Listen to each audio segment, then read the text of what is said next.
Now go on the other foot. Let's go back to our other foot. Start on your left. Stay forward. Try to be out a little bit quicker and try to hop a little bit quicker on that foot, okay? Wait. Keep your hips forward.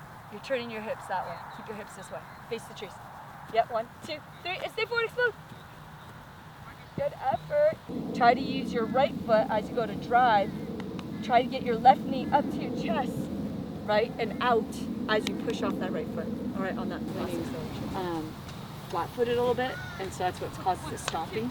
You need to, when we want him to land, you want him to land a little bit more forward with his, without his heels touching and not stomping, but landing like that and pushing it. Right when he lands, he should already be pushing. And so it's a little bit quicker. This one's kind of similar. So you throw the ball, then turn around, the defender's there.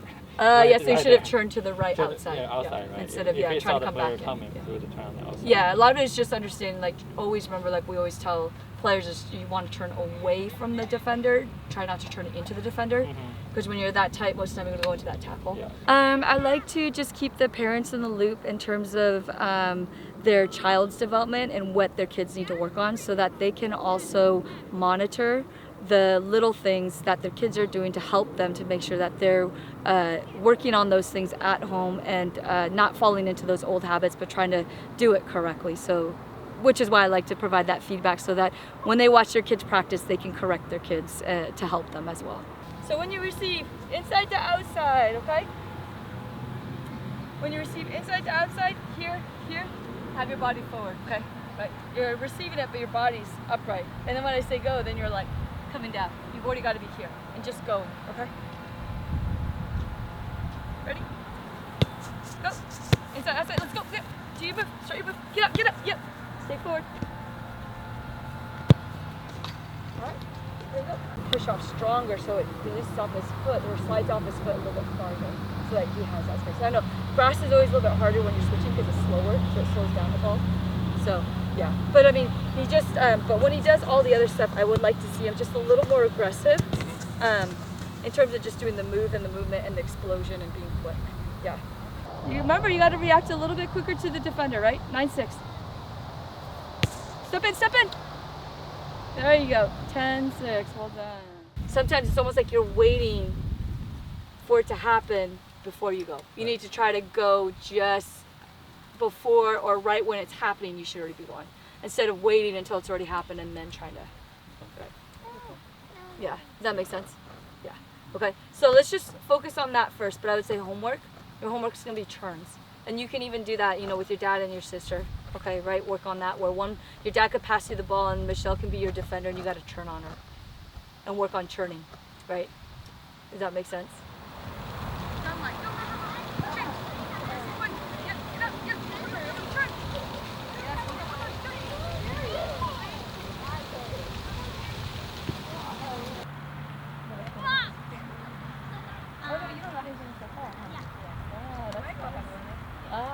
That's right. So yes, sounds good. All right. Thank you. Yeah. But when she plays left wing, she tends to dribble the ball really close to the line and get a very narrow angle to shoot. Yeah. Okay. Okay, so she needs to focus more on getting to more inside. Yeah. And the other thing too is, so she can actually go outside, but she's got to commit the defender to come outside so she can cut in on the inside of that player, so she can get that shot with her right foot. Right. Yeah. And then Michelle? Michelle, just anything. Oh, okay. Yeah, we'll work on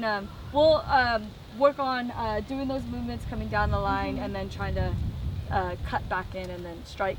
And then for Michelle, we'll work on the same thing, because really you can apply that at any parts of the field, so she can still also work on those things and strike and fall, and then also focus on the striking as well as try to do the moves and try to be a little bit quicker. Yeah. All right, ready? Thank you. You got a quick drink of water, Michelle? Might want to get one before we start, because you're just running. Yeah, just walk up towards her.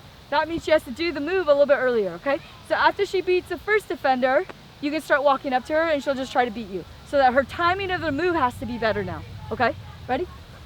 Go. Okay. Yeah, keep walking to her, Do the move, yep. Cut, shot. This last portion where you beat the third defender, right? But as you beat the third defender, then I want to focus on that last cutback, right? Because your angles are more forward. You guys notice that? So your touches go forward, right? If our touches are going forward though too, we have to remember where's the goalie, right? In comparison to that, and where's that other defender centrally. Does that make sense? Where are they coming from? So is it something that we can still get the shot off without having to go forward so much, right? But still get our shot off and maybe even get it so it's going more far post, okay? Because we have to remember the goalie most of the time is going to stand where if you're on this side of the field? Exactly, right? They're going to stand closest, right? So our shots should be looking to go far. Does that make sense? Okay, so I'm going to put cones out just in the front where we think the keeper might be.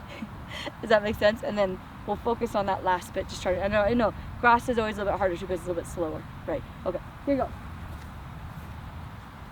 Everything else not too bad. I mean, it could be tightened up there, but it's this final third that I'd like them to try to focus a bit more on. So they're a little bit cleaner, just a little bit better, so that it sets them up for their shots if they're looking to strike with that right foot. Croy? Yes. Yeah, what's the difference? Yeah, and where's the Croy? Yeah, close, yeah.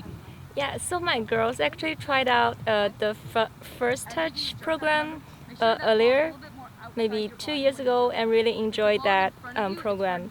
And then they continued to do the regular Coabra program starting this spring. So it's been almost a year, and they really enjoy it. I really like the program because it's emphasized on technique, which is pretty rare during their own team practices. And also they got to learn with awesome coaches. They're really passionate and really good, and they're just good with kids. I am super happy about that. I think they learned a lot and had exposure to many different players. That's really good. I feel like the private training, of course you get more time, one-on-one time with great coaches, and also it's very customized towards your own kid, so you can focus on your weaknesses as well as your strengths. It's definitely valuable, and I think I like both private and just regular classes, but you can get the best of both if you do both. I think they also learned a lot in terms of getting more confident, just due to more playtime and more one-on-ones. Really love that aspect of the program, and honestly a lot of the good kids in their teams are doing this program too. That I think proves this is a really solid, good program as an addition to their regular team trainings. Primary focus on this session was making more game realistic situations and making sure that they're using their moves quickly based on where they're going and where the defender was, and then at the end of it was focused on towards making sure they can get that shot off and making sure they cut that ball at the right proper angle to set up for those shots.